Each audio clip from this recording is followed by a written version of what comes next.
Shalom. First off, I want to give all honor, all glory, and all praises to Yahweh Bahashim, Yahweh Shai Bahashim Rakah HaKodash.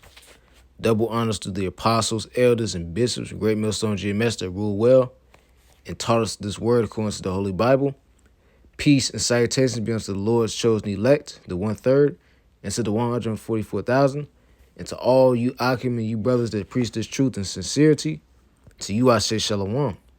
I am the brother Halalium from the Great Millstone GMS Chicago camp, and this lesson is going to be entitled, The Apocrypha is a Part of the King James Bible, because our apostles, elders, the men that labored to teach us this word, they told us that the main two books that we should be reading in order to edify the body were the Holy Bible and the King James Apocrypha. But over the years, there have been many scoffers that try to, disprove the Apocrypha and say that it's not canon, that it's not a part of Scripture, man.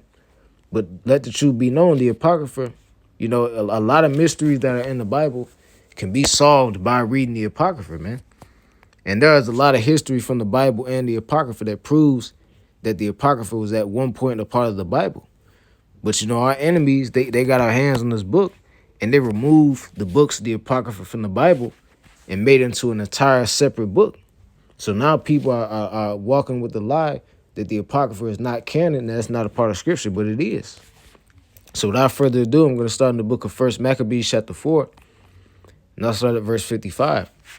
And it says, Then all the people fell upon their faces, worshiping and praising the God of heaven, who had given them great success. And so they kept the feast of dedication of the altar 8 days, and offered burnt offerings with gladness, and sacrificed the sacrifice of deliverance and praise. So this right here is the high holy day of the feast of dedication, which was after the son of Mattathias, Judas Maccabeus, led a revolt against King Antiochus Epiphanes IV, I believe, and the Lord had mercy on our people and gave us the victory. And all the temples that the heathen had profaned, we got all that stuff back, man. So continuing on in verse 56, it says, And so they kept the dedication of the altar 8 days, and offered burnt offerings with gladness, and sacrificed the sacrifice of deliverance and praise. They decked also the forefront of the temple with crowns of gold, and with shields, and the gates and the chambers they renewed, and hanged doors upon them. Thus there was a very great gladness among the people, for that the reproach of the heathen was put away. So the Lord had mercy on our people and gave us the victory, and our people are celebrating and rejoicing. Verse 59, Moreover, Judas Maccabeus and his brethren, with the whole congregation of the house of Israel, ordained that the days of the dedication of the altar should be kept in their season from year to year by the space of 8 days, from the 25th day of the month Caslu, with mirth and gladness. And this is the high holy day that the Israelites will observe, that the Israelites have to celebrate, man. The feast of dedication. Now let's go to the book of John chapter 10. And let's go to I'll start at verse 20. And many of them said, He hath a devil, and he is mad. Why hear ye him? Others said, Are not these the words of him that hath a devil? Can the devil open the eyes of the blind? This next scripture is the point, and it says, And it was at Jerusalem, the feast of dedication, and it was winter. And Yahweh Shai walked in the temple of Solomon's porch, man. So in the Bible, the book that the Apocrypha was taken out of as a means to, basically blind the people, they were celebrating the feast of dedication, man. When the Maccabean revolt was led against the Greeks, and our people got the victory and got all the temples that had been profaned and defiled by the heathen, man. Because it was a high holy day that was observed in the Bible. So all the people that try to disprove the Apocrypha and say that it's not canon and it's not Scripture, hey, explain this, man. Why is Yahweh Shai and the disciples celebrating the feast of dedication, a high holy day that was recorded in the Apocrypha, man? But you got to really ask yourself these questions, man. And another reason that people try to disprove the Apocrypha is because it reveals the mystery of the Gentiles, which, if you don't know, there are two sets of Gentiles. You have the natural Gentiles, which are the heathens, and then you have the Gentiles, which are actually Israelites that are scattered among the heathen that look like the heathen. And Elder Malcolm, our beloved Elder Malcolm here in Chicago, He often goes into the subject a lot.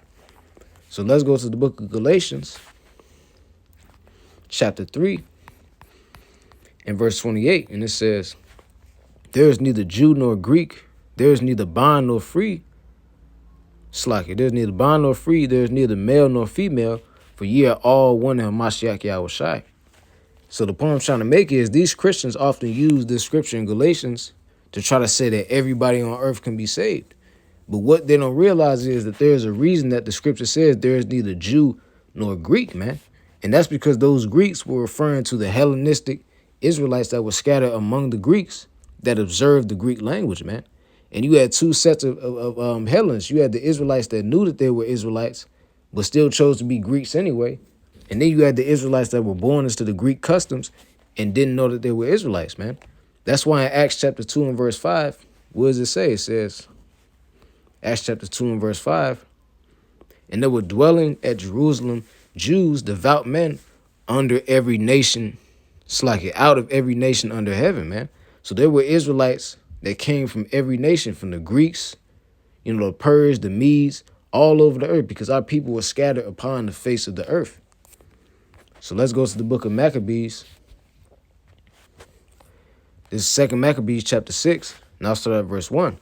And it says, not long after this, the king sent an old man of the Athens to compel the Israelites to depart from the laws of their fathers and to not live after the laws of the Most High, and to pollute also the temple in Jerusalem, and to call it the temple of Jupiter Olympus, and that in Garzam of Jupiter, the defender of strangers, as they did desire, they dwelt in that place. The coming in of this mischief was sore and grievous to the people, for the temple was filled with riot and reveling by the Gentiles, which this Gentiles talking about the natural Gentiles, which are the heathen nations, who dallied with harlots and had to do with women within the circuit of the holy places, and besides that brought in things that were not lawful. Salakia.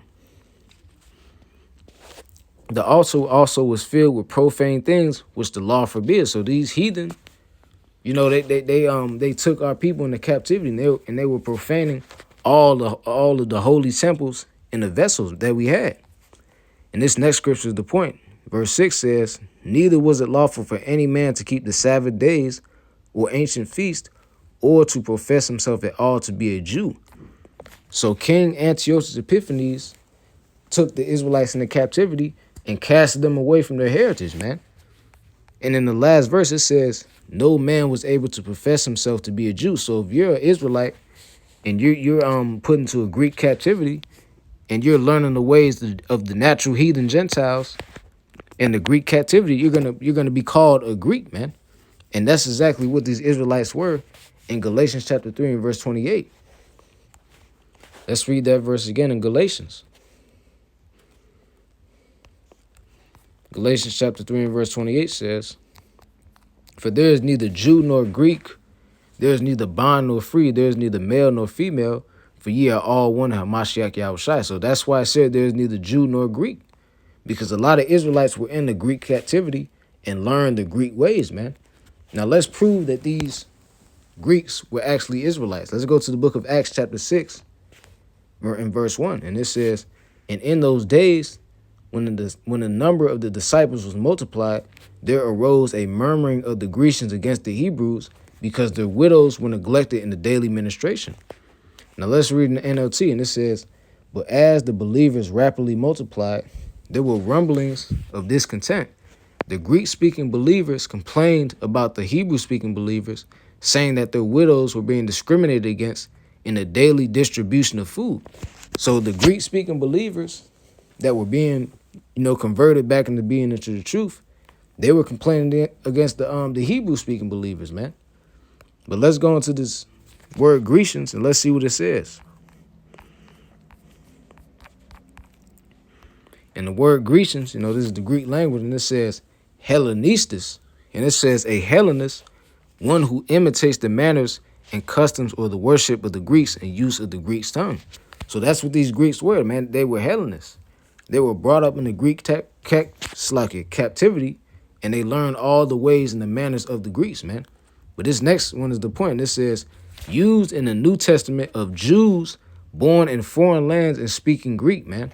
So these Greeks were Hellenistic Israelites that were scattered among the Greeks, man. That's why Apostle Paul said that made it his mission, to go across the world, man, to places like Greece, Asia, all the places in the New Testament, man. Colossians, man, those were all Israelites, man, that were scattered among the heathen that looked like the heathen. Let's go to that Acts chapter 2 and verse 5 again. It says, this is Acts chapter 3. This is Acts chapter 2 and verse 5. And it says, and there were dwelling at Jerusalem Jews, devout men out of every nation under heaven, because they were scattered throughout all the nations of the earth among the heathen. Now, when this was noised abroad, the multitude came together and were confounded, because that they heard every man speaking his own language. So because they were scattered into these different captivities, and they learned the other manner, the customs and the ways of the heathen, they spoke different languages, man, according to the lands that they were scattered in. Verse 7 says, and they were all amazed and marveled, saying one to another, behold, are not all they which speak Galileans? And now we hear every man our own tongue wherein we were born, Parthians and Medes and Elamites and dwellers in Mesopotamia and in Judea and in Cappadocia and Pontus and in Asia, Phrygia and Pamphylia and in Egypt and parts of Libya about Cyrene, and strangers of Rome, Jews and proselytes, Cretes and Arabians, we do hear them speak in our tongue the wonderful works of God. So these were all Israelites that were scattered among the heathen that looked like the heathen, man. Those are who the Gentiles were, man. And that's the mystery of the Gentiles being revealed. And that's why they removed the apocrypha from the Bible, because it talks about the Israelites in the Greek captivity under Antiochus Epiphanes IV, man. So this is a little short lesson I wanted to make. I hope this lesson was edifying. With that, I want to give all praises, honor, and glory to Yahweh, by Hashem, Yahweh Shai, by Hashem Rakakwadash. Double honor to our apostles and elders and the men that labored to teach us his word. Shalom and Kwam Yasharallah.